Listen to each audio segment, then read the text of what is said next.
Hello, I'm here today with Joanna Powell Colbert, and we're talking about an exciting conference we're having in Kingston, Ontario, Canada, November 17th to 19th, 2017. We're going to be working with Joanna all day on the Saturday, and she's here today to tell us what kind of things we're going to be doing. Many of you know Joanna because she's the creatrix of the Gaian Tarot and the Pentimento Tarot. And Joanna, welcome. Thank you, Marilyn. I'm really happy to be talking to you today, and I am really looking forward to the conference in November. Yes, it's a long way off, but it's coming faster than we think, I think. It's already alive. It certainly is already alive, that's for sure. So, Joanna, the theme that you've chosen for the Saturday presentations is the Sacred Wheel, Tarot, Nature, and Art. Why have you chosen those topics?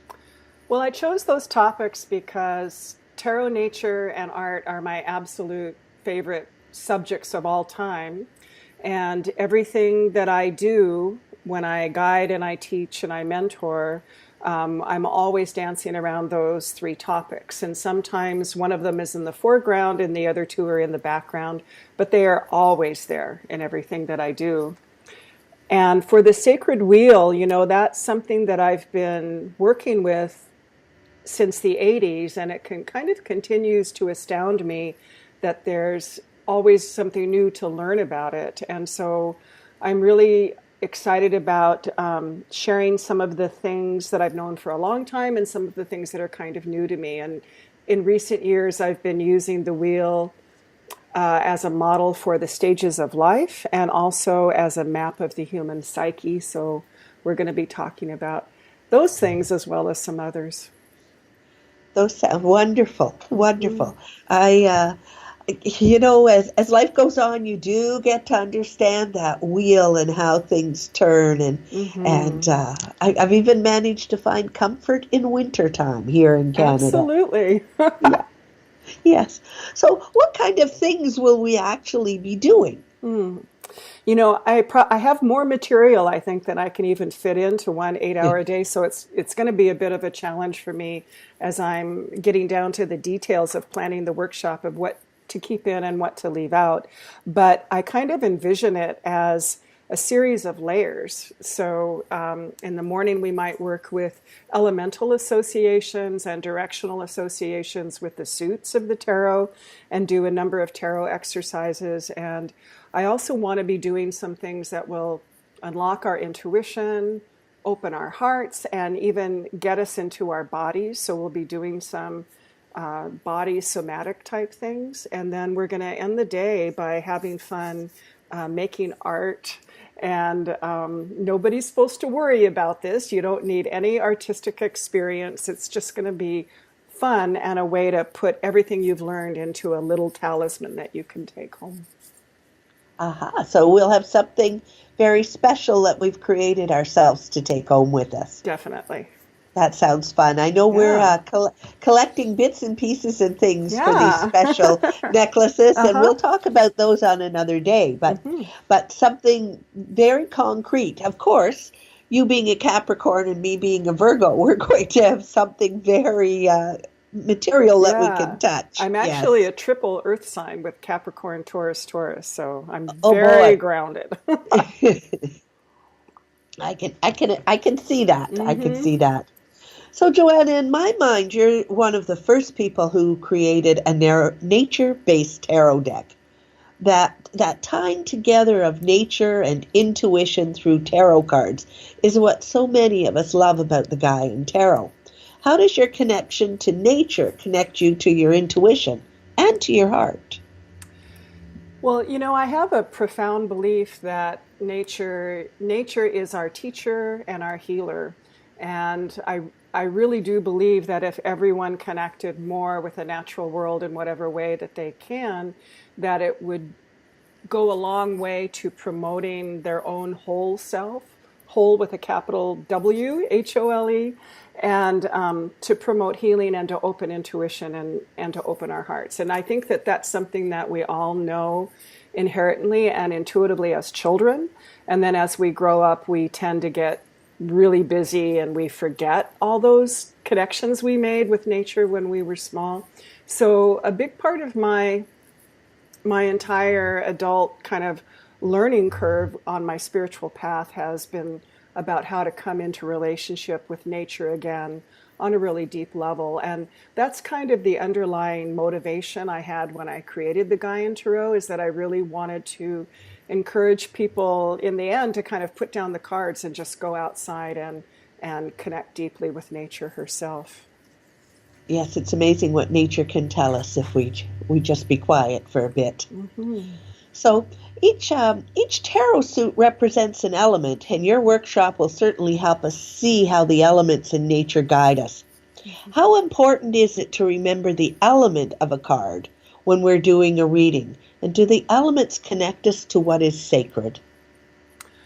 Oh, definitely they connect us to what is sacred. And one of the things that I love when I look at the wheel and I see, north and earth, which corresponds to pentacles, and around the wheel like that, is that you can focus on one part at a time, and understanding that it's still all part of one great wheel. So and something that's whole. And I tend to think of this map of the sacred wheel as being a lot like white light that then is seen through a prism, and you get all the rainbow colors. And that's kind of what it's like when you look at the elements by themselves. Then we're looking at the colors. So one story that I like to, well, this just happened, very recently to me. I was doing a reading for a young woman I had just met, and she wanted to know if there was going to be a lover coming into her life, which is a question, of course, that all tarot readers get fairly often. And I told her that even though I don't really do predictive readings, we would see what comes up. And she pulled the Ace of Air, which corresponds to the Ace of Swords. But in the Gaian Tarot, the Ace of Air shows a butterfly emerging from a chrysalis. And I told her that that aces are new beginnings, so that was a good sign. If it had been the Ace of Water, emotions and love, I would have been, oh yeah, it's coming. But because it was the Ace of Air, I told her to look for a new love through the element of air. And what I meant by that was maybe getting on the internet, maybe doing Match.com, maybe emailing, maybe having long conversations, maybe writing letters, maybe going to a book club, maybe going to a meditation retreat, anything that we would say is a correspondence with the element of air. And she really loved all that. And then she told me that she was a Gemini and had Venus in Gemini. So all of that really worked well for her. So that's one way that you can use the elements in a tarot reading. So true and so basic and so helpful. Yeah. Yeah, gives us great direction. So each card in the Gaian Tarot is an original work of art that you created over a 10-year span using colored pencils. How did creating the deck help you evolve as an artist and a tarot reader? It taught me persistence more than anything, because there were so many times that I just wanted to walk away from the project. When I first started working, when I first did the first few cards in colored pencil, I just didn't take into account how long it would take me to do 78 cards. And actually, when I started, I wasn't even sure I was going to do a whole deck. I just knew I was going to do the majors. So, it was very, very... The medium is very time-consuming and painstaking, and the photorealistic, method is something that I promised myself I would never do again. And I also like to say that if I had known it would take me a decade to do it, I never would have started. So it was good I didn't know. But I really feel like now, looking back on it, that all of my life experiences during that time went into the deck and supported it. So, a lot of, my father died during that time. I became a grandmother during that time. There was all kinds of things that informed who I became that then went into the deck. And so I feel really good about that. But I also swore I would never use colored pencils again. And we say never, because I am working with colored pencils again. But even more than that, I got real excited about working with other art mediums, and I fell in love with encaustic, which is beeswax collage, and also working with things like driftwood and sea glass and making assemblages that are something that is like completely and totally different, the opposite of colored pencil work. And so I ended up creating another art deck, majors only, called the Pentimento Tarot in that style. And I just love it, and it's just as powerful. It's just very, very different. Excuse me, very different from the colored pencil work. Yes, it is very different, but it is very beautiful and powerful, as you say. Thank you. Yes. You said that for you, tarot is heart-based. How is heart-based tarot going to guide you and us in the workshop at the Kingston TLC conference? Well, for me, the whole point of doing tarot readings and working with the tarot is to bring each person closer to the divine, and that's, you have to like open your heart in order to align with your deepest, wisest self, and however you visualize or experience the great divine to be. And I think that sometimes as tarot readers we can kind of get lost in the minutia of intellectual constructs excuse me, with studying the cards, and that all that stuff is really fine and it's interesting and it's wonderful, but if it doesn't bring us back to healing and wholeness, it's kind of like, what's the point? So to me, the tarot is a sacred tool that will help us become better and become wiser and become the people that we were meant to be on this planet. It really is quite a remarkable tool that can be used in so many ways. It is. Yes. So tell me, who do you think will benefit from coming to this conference? You know, I think that this conference is going to be great for brand new beginners, and I think it's going to be great for people who are more seasoned. You know, as I look at what I'm doing, certainly any beginner can plug into it, and certainly somebody who's been working with the tarot a long time can. And I'm sure that's true of Carrie's work as well. And I wanted to share that I have a little thing that I do when I go to any kind of a conference or a retreat. I carry a question with me that might be something that I would take to a tarot reader, like, you know, what do I need about this current creative project that I'm working on, or what do I need to know about my finances or whatever. And I carry the question with me, and I look for answers. I look for threads of answers as I go through the days, and it might be, you know, I might get something from an overheard conversation, from something the speaker says, from a bird I see flying outside, from something I encounter during a walk. You know, it's something I read, and I've had really profound experiences and answers come that way, and I highly recommend it as a technique that anybody could use. That's a great idea. I've done that a few times with the Reader Studio, and I know I've come home with more information than I thought possible, actually. Yeah.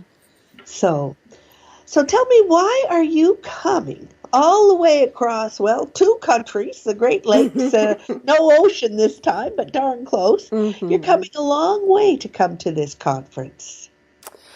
Well, you know, when you did the last one, I wanted to come, and then I couldn't for a number of reasons. And then I heard that it was such a fantastic experience. I wanted to go again if you ever did it again. So I was really grateful to have this opportunity to come. I love working with you, Marilyn. We've known each other a long time now. And I always learn something from Carrie. I think she's a great teacher. So it's win-win all the way around. How could I not? Exactly.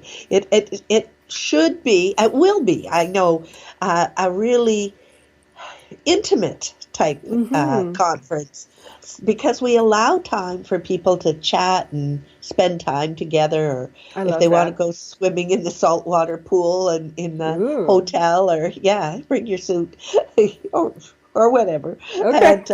And, so, you know, it's just we want to create the time for people to learn and do and be. So definitely. I'm so glad you and Carrie are joining us. Mm-hmm. So we're recording this in March, and we're celebrating the spring equinox this month.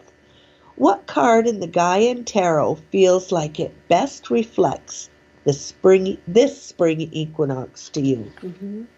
Well, any other spring, I would probably choose the Child of Air, because I love her. She corresponds to the Page of Swords, and in the Gaian, she's this beautiful little girl in a pink dress surrounded by butterflies. And it's a very colorful and hopeful sign, the way we feel when spring comes. And that is still my card for this spring, but the overlay of that for me this year is justice, because of all the upheaval that's going on in the world. I love, my particular rendition of justice shows a man of color standing kind of in the position of a scales with his hands out.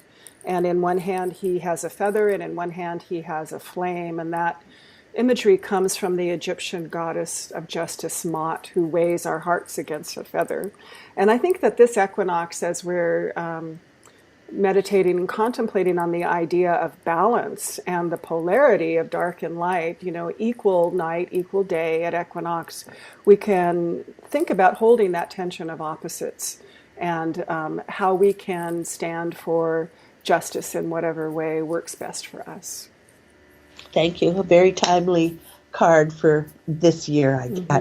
I agree with you there. So I'm going to make a suggestion that if you're listening right now, you can do two things. You can think about your question for November for the conference, or make a note that you're going to do that. And also, you might like to pull a card either at random or go through the deck and select it. Use the Gaian Tarot or whichever deck you feel comfortable with, and see what this spring, this equinox, this balancing polarities gives to you. It's an interesting time to be reading for ourselves and taking that guidance from the tarot. And if you've already signed up for this tarot conference and Lenormand conference, and I have to say spiritual conference, we have a private Facebook group, and you can share that card with us on that Facebook page. So sign up, we'll add you to the Facebook page, and let the fun and festivities begin before we even get to Kingston. So just a reminder that I'm inviting you to the Kingston Tarot Lenormand Conference, November 17th to 19th, 2017, with our two guest speakers, Joanna Powell Colbert and Carrie Paris. And you can get all the information you need at kingstonspsychic.net. If you'd like to know more about Joanna Powell Colbert, go to gaiansoul.com. And Joanna, thank you so much for joining me today. Thank you for having me, Marilyn.